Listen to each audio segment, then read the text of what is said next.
Hello friends, today we are going to study about specific heat capacity and Mayer's relation from this third chapter of physics, that is kinetic theory of gases and radiation. So what is this specific heat capacity? To understand this concept of specific heat capacity, let us consider one example. Consider two liquids taken in two containers. Take water in first container and suppose we want to increase the temperature of water from 30 degrees Celsius to 40 degrees Celsius. Means we have to increase the temperature of water through 10 degrees Celsius. We will have to supply heat energy to the water. Take same quantity of another liquid like paraffin oil in second container. Here also we want to increase the temperature from 30 degrees Celsius to 40 degrees Celsius. That means here also we have to increase the temperature of paraffin oil through 10 degrees Celsius. We will have to supply the heat energy to this paraffin oil also. So two liquids are taken in two different containers. Quantity is the same, means in first container if we take 1 kg of water, then paraffin oil is also 1 kg. Mass is same in both the containers. Liquids are different. In both cases, we have to increase the temperature through 10 degrees Celsius. Now start heating both the liquids simultaneously such that heat given to the liquids per unit time is same. दोन्ही लिक्विड्सला at a time heating करायला सुरुवात करा बॉटमला, आणि heat दोन्ही लिक्विड्समध्ये per unit time same आहे, म्हणजे इंटेन्सिटी ऑफ हीट सेम आहे समजा. You will observe that temperature of paraffin oil increases more rapidly as compare to that of water. In case of water it takes more time to increase the temperature from 30 degrees Celsius to 40 degrees Celsius, while in case of paraffin oil it takes less time to increase the temperature from 30 degrees Celsius to 40 degrees Celsius. दोघांना आपण at a time heat करायला सुरुवात केली आणि intensity of heat सारखी होती, म्हणजे per unit जी काय हीट फ्लो होते लिक्विड्सला ती दोन्ही ठिकाणी सारखी होती. परंतु इथं असं दिसून येतं की पॅराफिनमध्ये टेम्परेचर पटकन वाढतं आणि वॉटरमध्ये ते टेम्परेचर वाढायला वेळ लागतो. म्हणजे जर समजा पॅराफिनमध्ये टेम्परेचर 30चं 40 व्हायला 5 मिनटं लागले असतील, तर वॉटरमध्ये त्याच्यापेक्षा जास्त वेळ म्हणजे कदाचित 10-15 मिनटं लागू शकतात. More time means more heat energy is absorbed by water and less time means less heat energy is absorbed by paraffin oil. याचा अर्थ असा आहे की वॉटर हे हळूहळू गरम होतं आणि पॅराफिन ऑइल हे पटकन गरम होतं, म्हणजे गरम व्हायला त्याला कमी हीट लागते आणि वॉटरला मात्र गरम होण्यासाठी जास्त हीट लागते. This is because this two liquids have different specific heat capacities. दोघांच्या स्पेसिफिक हीट कॅपॅसिटीज ह्या वेगवेगळ्या असतात. वॉटर जास्त हीट ॲब्झॉर्ब करतं, पॅराफिन हे कमी हीट ॲब्झॉर्ब करतं. दोघांचं टेम्परेचर 10नीच वाढलं, परंतु वॉटरला जास्त हीट लागली, म्हणजे याचा अर्थ वॉटरला गरम होण्यासाठी जास्त हीट लागते आणि पॅराफिन ऑइल मात्र कमी हीटमध्येच पटकन गरम होतं. That's why water is used as coolant in cars to cool the engine.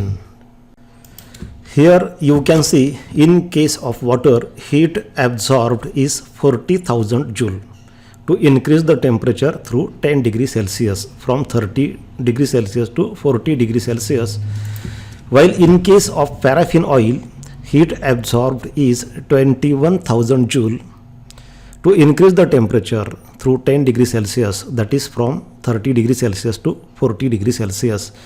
वॉटरमध्ये 10 डिग्रीमधून वाढवण्यासाठी 40,000 जूल हीट लागली आणि पॅराफिन ऑइलमध्ये तेवढ्याच डिग्रीमधून वाढवण्यासाठी 21,000 जूल हीट लागली. वॉटरला जास्त हीट लागते, म्हणजे थोडक्यात वॉटर हे जास्त हीट ॲब्झॉर्ब करतं. Now try to understand the definition of specific heat capacity. Specific heat capacity is defined as the amount of heat energy required to increase the temperature of unit mass of a substance by 1 unit, 1 degree Celsius or 1 Kelvin. To find the specific heat of any substance, take unit mass of that substance. That substance can be solid, liquid or gas. Unit mass means 1 kg in SI unit and 1 gram in CGS unit. Heat it till its temperature increases by 1 degree Celsius. Heat energy absorbed by that substance in that case is specific heat capacity of that substance. एखाद्या सबस्टन्सची specific heat capacity कशी काढायची, तर त्या सबस्टन्सचं unit मास घ्यायचं. Unit मास म्हणजे जर तुम्ही SI युनिटमध्ये मोजलं तर 1 kg घ्यायचं, आणि जर CGS युनिटमध्ये मोजलं तर 1 ग्रॅम घ्यायचं. तो सबस्टन्स सॉलिड असेल, लिक्विड असेल किंवा गॅस असेल. युनिट मास तुम्ही घेतलं, त्याला हीट सप्लाय करा आणि त्याचं टेम्परेचर 1 डिग्री सेल्सिअसने वाढू द्या. जेव्हा ते टेम्परेचर 1 डिग्री सेल्सिअसने वाढेल, त्यावेळेस त्या सबस्टन्सनी ॲब्झॉर्ब केलेली हीट म्हणजे स्पेसिफिक हीट कॅपॅसिटी असणार आहे. म्हणजेच स्पेसिफिक हीट कॅपॅसिटी म्हणजे काय, जेव्हा कुठल्याही सबस्टन्सचं आपण युनिट मास घेतो आणि त्याचं टेम्परेचर 1 डिग्री सेल्सिअसने वाढवतो, तर त्यासाठी जी हीट लागते त्याला म्हणतात specific heat capacity. Formula for specific heat capacity will be S equal to dq upon m dt. dq is amount of heat energy absorbed by that substance. That substance can be solid, liquid or gas.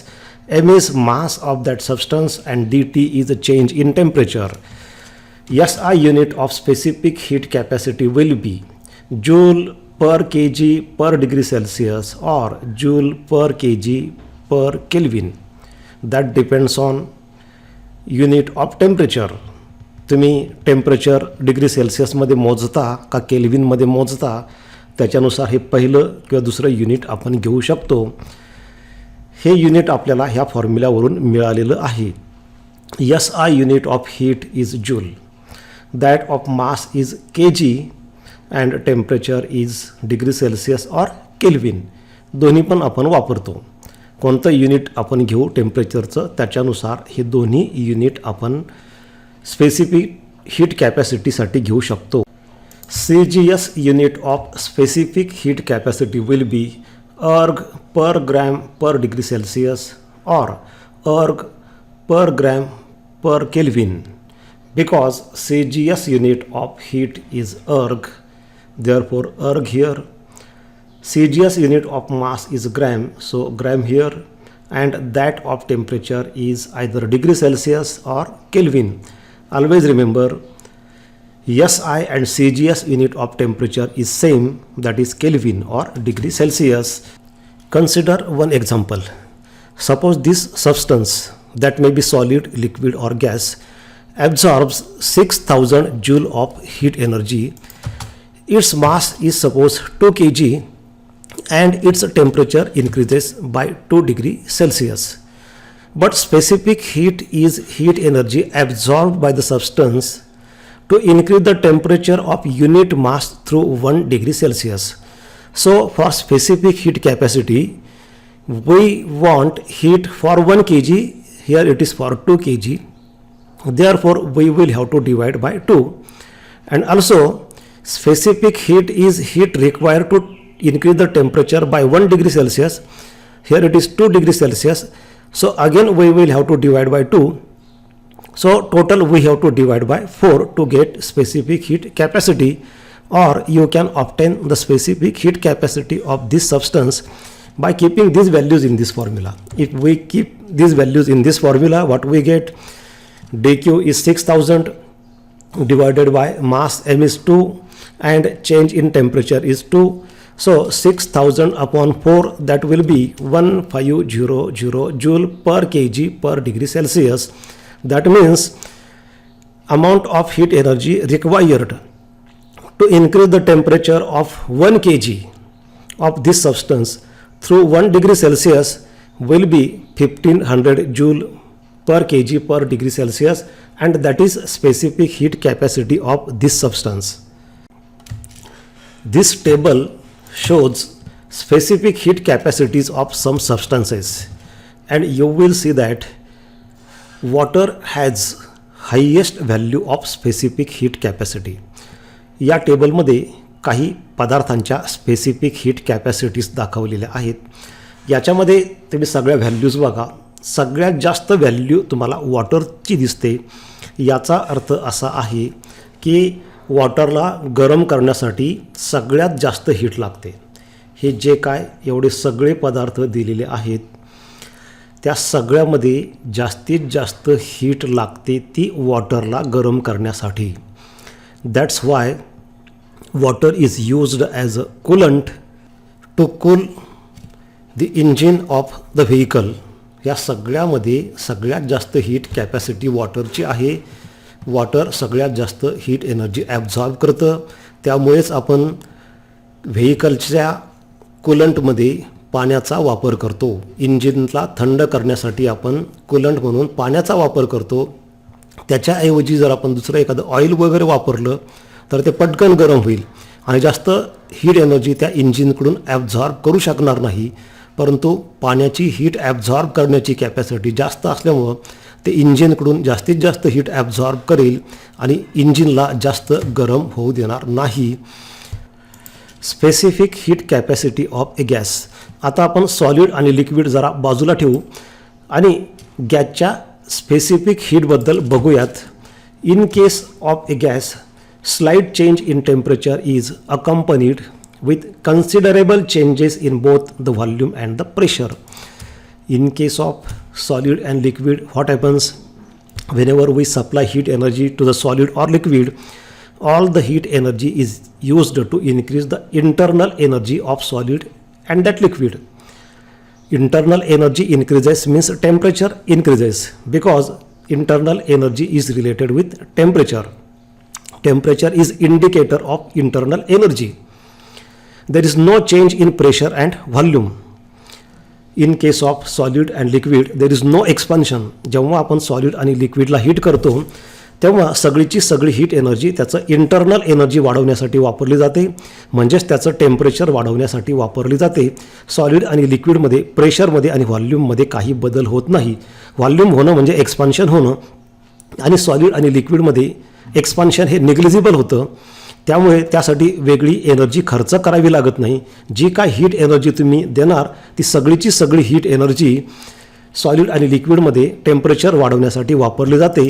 But in case of gas, what happens when heat energy is supplied to the gas, then there may be a change in pressure or volume or both. When volume changes, there is an expansion, and for expansion work is done, so additional energy is required. Therefore, in such a case, wherever we supply heat energy to the gas, then some part of the heat energy is used to increase the internal energy, that is temperature, and remaining part will be used to do the work against expansion. Therefore, in case of gas, it is difficult to define specific heat. It is defined to have a single value of specific heat. Consider one example. हे समजावून घेण्यासाठी आपण एक उदाहरण घेऊयात. समजा आपण एका कंटेनरमध्ये गॅस घेतलेला आहे and heat energy is supplied to this gas. This gas is such that its mass is unit 1 kg and its temperature increases by 1 degree Celsius. Suppose its volume is kept constant. When volume is kept constant, its pressure may change. Suppose amount of heat energy required to increase the temperature of this 1 kg of gas through 1 degree Celsius is 1000 joule. Therefore, specific heat capacity of this gas is now 1000 joule. Because mass is 1 kg and temperature also increases through 1 degree Celsius, Therefore, heat required will be equal to specific heat capacity. Now consider second example. In first example, what happens? Whatever is the total heat energy, that is 1000 joule supplied to the gas, all heat energy used to increase the internal energy means temperature, and this 1000 joule is increase in internal energy, and due to this 1000 joule temperature increases by 1 degree Celsius. No work is done because there is no expansion in this case. Now in second case, suppose there is a little expansion of the gas and the work done for the expansion is suppose 200 joule in second case. दुसऱ्या केसमध्ये काय झालं की गॅसला आपण heat करताना त्याच्यामध्ये volume constant नाही, तर व्हॉल्यूम थोडंसं बदलतं, एक्सपान्शन होतं आणि त्या एक्सपान्शनसाठी काहीतरी वर्क करावं लागतं, काहीतरी एनर्जी खर्च करावी लागते. आणि समजा ती खर्च केलेली एनर्जी आहे 200 जूल. मग आता या ठिकाणी जर आपण ही 1000 जूल हीट एनर्जी त्याला सप्लाय केली तर त्यातली 200 जूल ही वर्कसाठी जाईल आणि मग राहील फक्त 800 जूल इंटरनल एनर्जी. आणि 800 जूलमुळं टेम्परेचर 1 डिग्री सेल्सिअसमधून वाढणार नाही, कारण इथं टेम्परेचर 1 डिग्री सेल्सिअसमधून वाढवायचं असेल तर आपल्याला 1000 जूल हीट लागणार आहे. पण आपण 1000 दिली तर त्यातली 200 इंटरनल एनर्जीसाठी लागतच नाही, म्हणजे त्या 200मुळं टेम्परेचर वाढणारच नाही. तर यातली 200 गेली तर फक्त 800 राहील, त्यामुळे 1 डिग्री सेल्सिअसमधून टेम्परेचर वाढणार नाही. इंटरनल एनर्जी जेव्हा 1000 जूल मिळेल तेव्हाच 1 डिग्री सेल्सिअसनी टेम्परेचर वाढेल. मग आता इंटरनल एनर्जी जर 1000 जूल पाहिजे असेल तर एक्सटर्नल हीट एनर्जी 1000 चालणार नाही, तर ती आपल्याला द्यावी लागेल 1200 जूल, 1200 जूल द्यावी लागेल, जेणेकरून त्यातली 200 ही जी आहे ती वर्कसाठी एक्सपान्शनसाठी वापरली जाईल आणि राहिलेली 1000 जूल जी आहे ती टेम्परेचर वाढवण्यासाठी 1 डिग्रीमधून वाढवण्यासाठी वापरली जाईल. याचा अर्थ पहिल्या केसमध्ये 1000 जूल एनर्जी हीट सप्लाय केल्यानंतर टेम्परेचर 1 डिग्रीने वाढतं, तर दुसऱ्या केसमध्ये 1200 जूल एनर्जी दिल्यानंतर टेम्परेचर 1 डिग्री सेल्सिअसने वाढतं, म्हणजे इथं स्पेसिफिक हीट कॅपॅसिटी 1200 जूल झाली. अजून तिसरं उदाहरण आपण बघू. तोच गॅस आहे 1 kg आहे. याच्यामध्ये व्हॉल्यूम जरा अजून जास्त वाढतं. जेवढं व्हॉल्यूम जास्त वाढतं म्हणजे तेवढं एक्सपान्शन जास्त होतं, म्हणजे तेवढं जास्त वर्क त्या एक्सपान्शनसाठी करावं लागेल, तेवढी जास्त एनर्जी त्या एक्सपान्शनसाठी खर्च करावी लागेल. समजा या ठिकाणी एक्सपान्शनसाठी जर 300 जूल एवढी एनर्जी लागत असेल तर मग आता इथं 1000 जूल देऊन चालणार नाही, कारण 1000 जूल हीट एनर्जी सप्लाय केली तर त्यातली 300 जूल ही एक्सपान्शनसाठी वापरली जाईल, राहील फक्त 700 जूल. 700 जूलमुळे टेम्परेचर 1 डिग्री सेल्सिअसने वाढणार नाही. आपल्याला तर टेम्परेचर 1 डिग्री सेल्सिअसने वाढवायचं आहे आणि टेम्परेचर कधी वाढतं? इंटरनल एनर्जी 1000 जूलनी वाढवल्यानंतर ते 1 डिग्री सेल्सिअसमधून टेम्परेचर वाढतं, म्हणजे इथं इंटरनल एनर्जी 1000 जूल लागणार आहे. त्यामुळे तुम्हाला टोटल हीट एनर्जी इथं 1000 जूल सप्लाय करून चालणारच नाही, कारण त्यातली 300 तिकडे जाणार म्हणजे इथं 700 राहणार. तुम्हाला जर इंटरनल एनर्जी 1000 जूल पाहिजे असेल त्याच वेळेस 300 जूल पण तुम्हाला ती द्यावी लागेल, तरच हे घडणार आहे. म्हणजे टोटल हीट एनर्जी तुम्हाला 1300 जूल सप्लाय करावी लागेल, तेव्हाच ह्या गॅसचं टेम्परेचर 1 डिग्री सेल्सिअसने वाढेल. तुम्ही 1300पेक्षा कमी एनर्जी दिली तर ह्या गॅसचं टेम्परेचर 1 डिग्री सेल्सिअसमधून वाढणारच नाही. म्हणजे इथं तुम्हाला 1 किलो गॅसचं टेम्परेचर 1 डिग्री सेल्सिअसमधून वाढवायचं असेल तर 1300 जूल हीट लागते. इथं 1200 जूल लागते 1 किलोचं टेम्परेचर 1 डिग्रीमधून वाढवण्यासाठी. आणि इथंसुद्धा 1 किलो गॅसच आहे आणि टेम्परेचर 1 डिग्री सेल्सिअसमधूनच वाढतं, पण तिथं 1000 जूल लागते. म्हणजे याचा अर्थ 3 वेगवेगळ्या ठिकाणी गॅस तोच आहे, मास तेच आहे 1 kg, पण 1 डिग्री सेल्सिअसमधून टेम्परेचर वाढवण्यासाठी हीट वेगवेगळी लागते, म्हणजे स्पेसिफिक हीट कॅपॅसिटी ही वेगवेगळी लागते. सॉलिड आणि लिक्विडमध्ये हे घडत नाही, कारण सॉलिड आणि लिक्विडमध्ये हे एक्सपान्शन होतच नाही, व्हॉल्यूम आणि प्रेशर दोन्हीही कॉन्स्टंट राहतं. अजून चौथं उदाहरण बघा. इथं आपल्याला टोटल हीट एनर्जी 1400 जूल द्यावी लागेल, तेव्हा 1 डिग्री सेल्सिअसमधून टेम्परेचर वाढेल, कारण टेम्परेचरचा संबंध इंटरनल एनर्जीशी आहे. आणि इंटरनल एनर्जी 1000 कधी मिळेल? जर तुम्ही एक्सटर्नल हीट 1400 जूल दिली तरच. जर तुम्ही 1400पेक्षा कमी दिली, त्यातली 400 तर वर्कसाठी जाणार, म्हणजे इथं कमी राहणार. 1 डिग्री सेल्सिअसमधून टेम्परेचर वाढणार नाही. म्हणजे इथं स्पेसिफिक हीट कॅपॅसिटी 1400 जूल झाली. अजून 5वं उदाहरण बघा. 5व्या केसमध्ये स्पेसिफिक हीट कॅपॅसिटी 1500 जूल झाली. म्हणजे गॅससाठी एक पर्टिक्युलर स्पेसिफिक हीट कॅपॅसिटीची व्हॅल्यू नाही. सॉलिड आणि लिक्विडला तसं नसतं. सॉलिड आणि लिक्विडला एकच स्पेसिफिक हीट कॅपॅसिटीची व्हॅल्यू असते. या ठिकाणी मग अशा इन्फायनाईट व्हॅल्यूज होऊ शकतात. जर समजा तुम्ही कल्पना करा की या ठिकाणी हे एक्सपान्शन सतत होत राहिलं, की जेणेकरून व्हॉल्यूम जसं मोकळ्या भांड्यामध्ये आपण समजा पाणी तापवलं तर पाण्याची वाफ ही वातावरणामध्ये पसरत जाते आणि इन्फायनाईट अमाऊंट ऑफ एक्सपान्शन होत राहतं.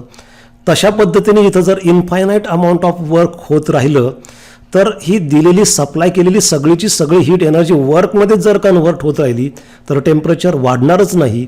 मग अशा वेळी टेम्परेचर जर वाढणार नसेल तर याचा अर्थ स्पेसिफिक हीट ही इन्फायनाईट होऊ शकते.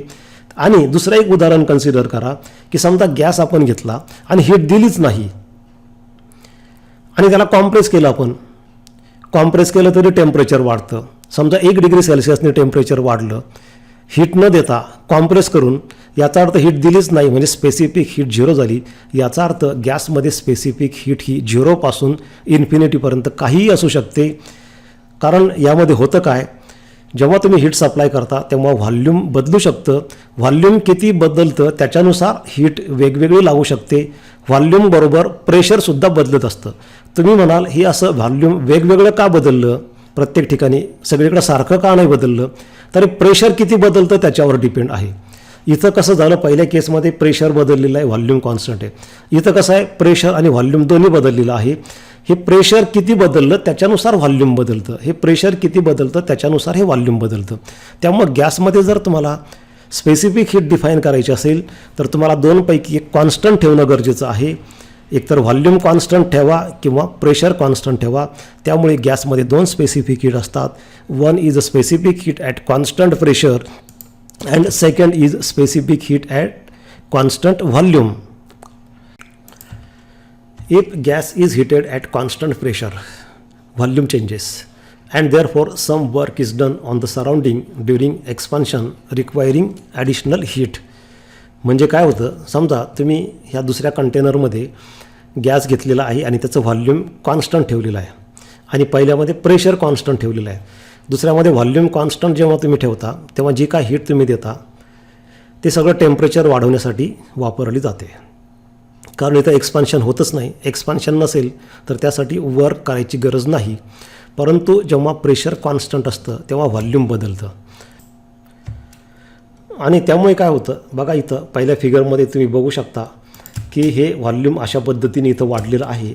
डी व्ही एवढं व्हॉल्यूम वाढलेलं आहे म्हणजे एक्सपान्शन झालेलं आहे. त्या एक्सपान्शनसाठी वेगळी एनर्जी लागते. त्यामुळे इथं आपण जी हीट एनर्जी देतो ते इंटरनल टेम्परेचर वाढतंच, त्याच वेळी या ठिकाणी एक्सपान्शन पण होतं, त्यासाठी वेगळी एनर्जी लागते. त्यामुळे इथं कॉन्स्टंट व्हॉल्यूम असताना 1 डिग्री सेल्सिअसमधून टेम्परेचर वाढवायचं आणि कॉन्स्टंट प्रेशर असताना 1 डिग्री सेल्सिअसमधून टेम्परेचर वाढवायचं. तेव्हा कॉन्स्टंट प्रेशरला आपल्याला हीट जास्त लागते कारण वर्क होतं, त्यासाठी वेगळी एनर्जी लागते. Therefore heat energy supplied at constant pressure is always greater than heat energy supplied at constant volume. उदाहरण तुम्हाला सांगतो की जेव्हा आपण भात शिजवतो, मोकळ्या भांड्यात भात शिजवणं म्हणजे प्रेशर कॉन्स्टंट असतं आणि एक्सपान्शन होतं. जी पाण्याची वाफ होते ती हवेमध्ये पसरत जाते, व्हॉल्यूम वाढत जातं. त्यामुळे मोकळ्या भांड्यात भात शिजवताना जास्त हीट लागते. पण जेव्हा तुम्ही तोच भात प्रेशर कुकरमध्ये शिजवता तेव्हा ते प्रेशर कुकर बंदिस्त असतं म्हणजे व्हॉल्यूम कॉन्स्टंट असतं पण प्रेशर वाढत असतं. प्रेशर वाढण्यासाठी काही तिथं एनर्जी वेगळी लागत नाही, व्हॉल्यूम वाढण्यासाठी लागते. मोकळ्या भांड्यात भात शिजवताना पाण्याच्या वाफेचं जे एक्सपान्शन होतं, वाफ जी प्रसरण पावत जाते त्यासाठी वर्क करावं लागतं, त्यासाठी ॲडिशनल हीट लागते. पण प्रेशर कुकरमध्ये प्रेशर कुकरचं जे भांडं असतं, प्रेशर कुकर जो असतो त्याचं व्हॉल्यूम कॉन्स्टंट आहे, ते बंदिस्त आहे. त्यामुळे तिथं व्हॉल्यूम कॉन्स्टंट आहे, म्हणजे एक्सपान्शन होत नाही, वाफ हवेमध्ये पसरत नाही. त्याच्यामुळं एक्सपान्शनसाठी वेगळं वर्क करावं लागत नाही. आणि जी काय हीट दिली जाते ती सगळीची सगळी ती भात शिजण्यासाठी दिली जाते. त्यामुळे टेम्परेचर लवकर वाढतं आणि भात लवकर शिजतो. As a result specific heat at constant pressure is greater than specific heat at constant volume. हेच कारण आहे की प्रेशर कॉन्स्टंट असेल तर हीट जास्त, कारण व्हॉल्यूम वाढतं, त्यासाठी ॲडिशनल एनर्जी लागते. कॉन्स्टंट व्हॉल्यूमला स्पेसिफिक हीट कमी असते कारण एक्सपान्शन होत नाही. It is thus necessary to define two principal specific heat capacities for a gas. गॅससाठी दोन स्पेसिफिक हीट कॅपॅसिटी सांगणं गरजेचं आहे. एक असते specific heat capacity at constant pressure आणि दुसरी असते specific heat capacity at constant volume. Now there are two types of specific heats. One is called as a principal specific heat and second is called as molar specific heat. Principal specific heat has again two types. Principal specific heat means amount of heat energy required to increase the temperature of a substance of unit mass through 1 degree Celsius. Principal specific heat at constant volume means when we keep the volume constant, there may be a change in pressure. Specific heat at constant volume, principal specific heat means quantity of heat energy required per unit mass per degree change in temperature when volume is constant. And principal specific heat at constant pressure means when pressure is constant, volume will change. The formula will be specific heat at constant pressure equal to dq upon m delta t, means quantity of heat energy required per unit mass per unit change in temperature. विद्यार्थी मित्रांनो, याच्यानंतर आता molar specific heat म्हणजे काय त्याबद्दल मी तुम्हाला सांगणार आहे. तर प्रिन्सिपल स्पेसिफिक हीटमध्ये काय असतं, पर युनिट मास म्हणजे 1 किलो गॅस. म्हणजे समजा तुम्ही 1 किलो गॅस घ्यायचा, व्हॉल्यूम कॉन्स्टंट ठेवा नाही तर प्रेशर. पहिल्यामध्ये काय केलं, व्हॉल्यूम कॉन्स्टंट ठेवलं. 1 किलो गॅस घ्यायचा, त्याचं टेम्परेचर 1 डिग्रीने वाढलं पाहिजे. किती हीट लागेल, व्हॉल्यूम कॉन्स्टंट पाहिजे. जी हीट लागेल त्याला म्हणायचं principal specific heat of a gas at constant volume. आता पुन्हा 1 किलो गॅसच घ्यायचा, म्हणजे मास घ्यायचं त्याचं 1 किलो घ्यायचं, त्याचं टेम्परेचर 1 डिग्री सेल्सिअसमधूनच वाढलं पाहिजे. पण इथं आता प्रेशर कॉन्स्टंट आहे, म्हणजे व्हॉल्यूम बदलणार आहे, एक्सपान्शन होणार आहे. किती हीट लागेल बघायचं. मास तेवढंच आहे, 1 kgच आहे, टेम्परेचर 1 डिग्री सेल्सिअसमधूनच वाढणार आहे. तर किती हीट लागेल त्याला म्हणायचं principal specific heat capacity at constant pressure. म्हणजे कॉन्स्टंट व्हॉल्यूम असो, कॉन्स्टंट प्रेशर असो, मास म्हणजे सबस्टन्स किंवा तो गॅस 1 किलोच घ्यायचा, टेम्परेचर 1 डिग्री सेल्सिअस किंवा 1 केल्विनमधूनच वाढवायचं. किती हीट लागेल, फक्त इथं व्हॉल्यूम कॉन्स्टंट, इथं प्रेशर कॉन्स्टंट. हे झाल्या 2 प्रकारच्या principal specific heats. Principal specific heat of a gas at constant volume and principal specific heat of a gas at constant pressure. Now what do you mean by molar specific heat. तर सोपं आहे, मासच्या जागी तुम्ही number of moles घेतले तर त्याला म्हणायचं molar specific heat. ज्या पद्धतीने प्रिन्सिपल स्पेसिफिक हीटमध्ये 2 प्रकार आहे, CV आणि CP, at constant volume and at constant pressure, तसं मोलर स्पेसिफिक हीटमध्ये सुद्धा 2 प्रकार. Molar specific heat capacity of a gas at constant volume, when you heat the gas, volume remains constant, pressure may change. That is called as molar specific heat capacity of a gas at constant volume. Its formula is CV equal to dq upon n delta t. So it is quantity of heat energy required to increase the temperature of 1 mole, not unit mass, 1 mole through 1 degree Celsius. म्हणजे principal specific heat आणि molar specific हीटमध्ये फक्त एकच फरक आहे की principal specific heat म्हटलं की per unit मास, म्हणजे इथं एम येतं मासच्या जागी, एनच्या जागी. आणि मोलर स्पेसिफिक हीट म्हटलं की पर युनिट मोल, म्हणजे एका मोलसाठी किती. प्रिन्सिपल स्पेसिफिक हीट म्हणजे 1 किलो गॅससाठी किती हीट लागते 1 डिग्री सेल्सिअसमधून टेम्परेचर वाढवण्यासाठी. आणि मोलर स्पेसिफिक हीट म्हटलं की 1 मोल गॅसचं टेम्परेचर 1 डिग्रीमधून वाढवण्यासाठी किती हीट. आता त्या 2 प्रकार, कॉन्स्टंट व्हॉल्यूम आणि कॉन्स्टंट प्रेशर. 1 मोलसाठी आहे, लक्षात घ्या, 1 kgसाठी नाही. 1 मोल म्हणजे 1 किलो नाही किंवा 1 ग्रॅम नाही. 1 मोल म्हणजे जर ऑक्सिजन असेल तर 32 ग्रॅम, हायड्रोजन असेल तर 2 ग्रॅम, समजा नायट्रोजन असेल तर 14 ग्रॅम, कार्बन डायऑक्साईड असेल तर 44 ग्रॅम. 1 मोल म्हटलं की मास वेगवेगळं असतं. म्हणजे इथं molar specific heat at constant volume म्हणजे काय, तर समजा गॅसचं व्हॉल्यूम कॉन्स्टंट ठेवून तुम्ही 1 मोल गॅस घेतला, म्हणजे ऑक्सिजन असेल तर 32 ग्रॅम, हायड्रोजन असेल तर 2 ग्रॅम, आणि त्याचं टेम्परेचर 1 डिग्री सेल्सिअसमधून वाढवलं तर किती हीट लागेल, that is molar specific heat at constant volume. आणि दुसरी असते molar specific heat capacity of a gas at constant pressure, same, only pressure is kept constant. Take 1 mole of a gas, keep its pressure constant so that its volume may change, there will be expansion. Then that amount of heat energy required to increase the temperature of this gas of 1 mole through 1 degree Celsius. Formula will be Cp equal to dq upon n delta T. Same formula, only difference here pressure is constant, here volume is constant. Principal आणि molar specific heat फक्त फरक एवढा आहे की principal specific हीटमध्ये per unit मास असतं, इथं molar specific हीटमध्ये पर मोल असतं. प्रिन्सिपल स्पेसिफिक हीटमध्ये पण 2 प्रकार आहे, at constant volume and at constant pressure. Molar specific हीटमध्ये सुद्धा 2 प्रकार आहे, कॉन्स्टंट व्हॉल्यूम आणि constant pressure. What is relation between principal and molar specific heat capacities? Always remember, this is very important relation which we have to use in today's Mayer's relation. Molar specific heat capacity is equal to molecular weight. Molecular weight is also called as molar mass into principal specific heat capacity. For example, समजा तुम्हाला हायड्रोजनची principal specific heat capacity माहीत आहे, तुम्हाला molar specific heat capacity काढायची, तर हायड्रोजनच्या molecular वेटनी जे असतं 2 त्यांनी मल्टिप्लाय करायचं. ऑक्सिजनसाठी मॉलिक्युलर वेट असतं 32नी मल्टिप्लाय केलं की तुम्हाला ऑक्सिजनची मोलर स्पेसिफिक हीट मिळेल. प्रिन्सिपलची मोलरमध्ये कन्व्हर्ट करण्यासाठी मॉलिक्युलर वेट किंवा मोलर मासनी मल्टिप्लाय करायचं. आता 2 प्रकार असल्यामुळं कॉन्स्टंट व्हॉल्यूमला आणि कॉन्स्टंट प्रेशरला, त्यामुळं इथं 2 इक्वेशन मिळतील. Cp equal to m0 into SP. SP is a principal specific heat, m0 is molar mass and Cp is molar specific heat. Cv तसंच Cv equal to m0 into SV. SV is principal specific heat when volume is constant.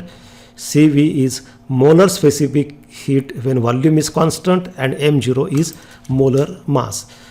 Now we have to derive very important relation, that is Mayer's relation, which is the relation between specific heat at constant pressure and specific heat at constant volume. In case of gas, we know there are 2 specific heats, specific heat at constant pressure and specific heat at constant volume. How to derive this Mayer's relation? Very simple, try to understand. We know molar specific heat at constant volume is given by, we have just seen formula for this molar specific heat at constant volume, Cv equal to dq upon n dt. dq is amount of heat energy absorbed, Cv is molar specific heat at constant volume, n means number of moles, and dt is change in temperature. Therefore, when gas is heated at constant volume, heat energy supplied to the gas will be given by dq1 is equal to de is equal to n Cv dt. याचं cross multiplication फक्त घेतलं आहे. हे जर आपण cross multiplication घेतलं तर काय मिळतं, n into Cv into dt. फक्त dqच्या जागी dq1 घेतलं. आपण आता काय करणार, कॉन्स्टंट व्हॉल्यूमला dq1 म्हणणार आणि कॉन्स्टंट प्रेशरला dq2 म्हणणार. आता कॉन्स्टंट व्हॉल्यूममध्ये काय होतं की व्हॉल्यूम वाढत नाही, एक्सपान्शन होत नाही, व्हॉल्यूम कॉन्स्टंटच राहतं. म्हणजे जी काय हीट देतो आपण कॉन्स्टंट व्हॉल्यूमला, ती सगळी इंटरनल एनर्जी म्हणून वापरली जाते, म्हणून इथं DE लिहिलं. आणि सगळी टेम्परेचर वाढवण्यासाठी वापरली जाते, इथं एक्सटर्नल वर्क होत नाही. जी काय हीट आपण देतो DQ1 ती सगळीची सगळी इंटरनल एनर्जीमध्ये कन्वर्ट होते, ज्याच्यामुळं टेम्परेचर वाढतं. हे अशा पद्धतीने इथं गॅस दाखवलेला आहे. आणि कॉन्स्टंट व्हॉल्यूमला आपण हीट केल्यानंतर व्हॉल्यूम वाढत नाही. प्रेशर इथं बदलेल, पण प्रेशर बदलण्यासाठी काही एक्स्ट्रा एनर्जी लागत नाही. व्हॉल्यूम कॉन्स्टंट आहे, त्यामुळं ॲडिशनल एनर्जी लागत नाही. जी काय दिली ती सगळी इंटरनल एनर्जीमध्ये वापरली गेली. आता समजा आपण जर 1 मोल घेतला, for 1 mole of a gas N = 1 and therefore this equation can be written as dQ1 is equal to dE equal to CV into dt. Say this is equation number 1. Now suppose the same gas is heated at constant pressure, then formula will be dQ2 equal to dE plus dW. आता इथं बदल झाला. Equation 1 मध्ये कसं होतं, dQ1 is equal to dE होतं, कारण जेवढी हीट दिली तेवढी सगळी इंटरनल एनर्जीमध्ये कन्वर्ट झाली. पण कॉन्स्टंट प्रेशरला काय होतं, व्हॉल्यूम वाढतं, म्हणजे त्यासाठी पण एनर्जी लागते, वर्क होतं. म्हणून dQ2 = dE plus dW. dE is change in internal energy due to which temperature increases and dW is work done. आणि ज्या पद्धतीने आपण इथं घेतलं CVDT एका मोलसाठी, आता इथं CPDT घेतलं कारण कॉन्स्टंट प्रेशर आहे. 1 मोल असल्यामुळं N इथं लिहिलं नाही. Say this is equation number 2. From equation 1 and equation 2. बघा आता हेच 2 इक्वेशन परत इथं आलेले आहेत. काय आहेत ते इक्वेशन 1 काय आहे, dQ1 = dE = CVDT at constant volume. जी काय हीट दिली ती सगळी इंटरनल एनर्जीमध्ये कन्वर्ट झाली, ज्याच्यामुळं टेम्परेचर इन्क्रीज झालं. आणि कॉन्स्टंट प्रेशरला जी हीट दिली ती इंटरनल एनर्जीमध्ये पण कन्वर्ट झाली, ज्याच्यामुळं टेम्परेचर वाढतं. त्याचवेळी एक्सटर्नल वर्क पण झालं, आणि हे दोन्ही मिळून असतं CPDT. याला आपण इक्वेशन 2 म्हटलं. आता आपल्याला CP आणि CV मधलं रिलेशन फाइंड आउट करायचं आहे. त्यासाठी काय करा, ह्या इक्वेशन 1 वरून DE हे जे दिसतं DE = CVDT, ती DEची व्हॅल्यू इथं ठेवा. बघा इक्वेशन 2 मध्ये keeping value of DE from equation 1 in equation 2 we get CVDT plus dW is equal to CPDT. फक्त DEची ही व्हॅल्यू ठेवली इथं, बाकी काही नाही. आता इथून पुढच्या मॅथमॅटिकल स्टेप्स खूप सोप्या आहेत. साईड चेंज करून लिहिलं, CPDT लेफ्टला घेतलं आणि हे जे आहे ते राईटला घेतलं. Now transfer this CVDT to the left, that will be minus. We can take DT common, we get this step. Say this is equation number 3. But we know ideal gas equation is equal to PV is equal to nRT. P means pressure, V means volume, N means number of moles, R is universal gas constant and T is temperature. But we have taken 1 mole. या सगळ्या इक्वेशनमध्ये आपण Nची value 1 घेतलेली आहे. इथं पण आपण Nची value 1 घ्यावी लागेल आपल्याला. For 1 mole of a gas we can write PV = RT. कारण आधी जर 1 मोल घेतलं तर इथं N = 1 घ्यावं लागेल. ही PVची व्हॅल्यू इथं ठेवा इक्वेशन 3 मध्ये. Keeping this value in equation 3 we get CP minus CVDT = RDT. Now cancelling DT on both sides we get this relation. CP minus CV is equal to R. R is universal gas constant, and this equation 4 is nothing but Mayer's relation between CP and CV. This equation 4 is Mayer's relation between CP and CV. This is relation between specific heat at constant pressure and specific heat at constant volume. बघा CP नेहमी जास्त असतं, CV त्याच्यापेक्षा कमी असतं, म्हणून CV minus केलेला आहे. हा जो फरक असेल तो R इतका असतो, युनिव्हर्सल गॅस कॉन्स्टंट इतका असतो. युनिव्हर्सल गॅस कॉन्स्टंट हा युनिव्हर्सल आहे कारण त्याची व्हॅल्यू सगळ्या गॅससाठी सारखी असते. If heat is measured in calories and work is measured in joule, then this relation can be written. हे जे इक्वेशन 4 आहे ते कसं लिहू शकतो आपण, विद्यार्थी मित्रांनो लक्षात घ्या की आपण वर्क त्याचं युनिट घेत असतो जूल, SI युनिट. हीटचं पण SI युनिट जूल असतं, पण बऱ्याच वेळेस आपण जूलच्या ऐवजी कॅलरी वापरत असतो. त्यामुळं ह्या इक्वेशनमध्ये जर समजा आपण वर्क हे, कारण याच्यामध्ये वर्क आलेलं आहे, हे वर्कवरूनच ते तयार झालेलं इक्वेशन, याच्यामध्ये वर्क आहे आणि हीट पण इथं आहे. लेफ्ट हँड साईडला बघा इक्वेशन 2 मध्ये, इक्वेशन 1 मध्ये हीट आहे आणि राईट हँड साईडला याच्यामध्ये वर्क आलेलं इक्वेशन 2 मध्ये. वर्क जर जूलमध्ये मोजलं आणि हीट कॅलरीमध्ये मोजली तर असं चालणार नाही. मग आपल्याला थोडीशी एक ॲडजस्टमेंट करावं लागेल. त्यावेळेस हे इक्वेशन आपण कशा पद्धतीने लिहू शकतो तर ते आपल्याला अशा पद्धतीने लिहावं लागेल. CP - CV equal to R/J. J is mechanical equivalent of heat and its value is J is equal to 4.1858 joule per calorie. विद्यार्थी मित्रांनो, हे असं का केलं हे एखाद्या एक्झाम्पलमध्ये न्यूमेरिकलमध्ये मी तुम्हाला सांगणार आहे. सध्या इथं लक्षात घ्या की जर समजा वर्क आणि हीट दोन्ही जूलमध्ये असतील तर प्रॉब्लेम सोडवताना इक्वेशन 4 घ्यायचं. पण जर समजा प्रॉब्लेममध्ये तुम्हाला हीट समजा कॅलरीमध्ये दिलेली असेल आणि वर्क जूलमध्ये दिलेलं असेल तर हे इक्वेशन 5 घ्यायचं, R/J घ्यायचं. प्रॉब्लेममध्ये क्वांटिटीज कशा देतात त्याच्यानुसार कोणता फॉर्म्युला वापरायचा ते आपण ठरवायचं असतं आणि याच्यामध्ये बरेचसे विद्यार्थी चुका करतात. त्यासाठी जेव्हा आपण ह्या चॅप्टरचे न्यूमेरिकल सोडवू त्यावेळी तुम्ही ते आवर्जून बघा. This is relation between two specific heats. Specific heat at constant pressure and specific heat at constant volume and this is relation between two molar specific heats. जेव्हा आपण C हा सिम्बॉल घेतला तेव्हा ते मोलर स्पेसिफिक हीट आहे, म्हणजे पर मोल. Specific हीटच्या डेफिनेशनमध्ये पर मोल घेतलेलं आहे म्हणून आपण या ठिकाणी N घेतलेलं होतं, 1 मोल. पण हेच रिलेशन जर आपल्याला प्रिन्सिपल स्पेसिफिक हीटसाठी पाहिजे असेल, principal specific heat at constant pressure and principal specific heat at constant volume, principal specific हीटसाठी आपण S घेतो. तर ते रिलेशन कसं डिराईव्ह करायचं, 1-2-3 स्टेप आहे बघा. मोलर स्पेसिफिक हीटसाठी आपण हे रिलेशन लिहिलेलं आहे, CP - CV equal to R/J. But we know the relation between molar specific heat and principal specific heat, CP equal to M0 into SP. CP is molar specific heat at constant pressure. SP is a principal specific heat at constant pressure. Principal specific heat म्हटलं की per unit मास असतं, molar specific heat म्हटलं की per unit मोल असतं. M0 is molar मास. तसंच CV is molar specific heat at constant volume. SV is principal specific heat at constant volume. M0 is molar mass. Keeping value of CP and CV in equation number 5, we get M0 SP minus M0 SV equal to R/J. We can take M0 common, divide both sides by M0 and we get this relation between two principal specific heats. SP minus SV is equal to R/M0 into J. R is mechanical equivalent of heat.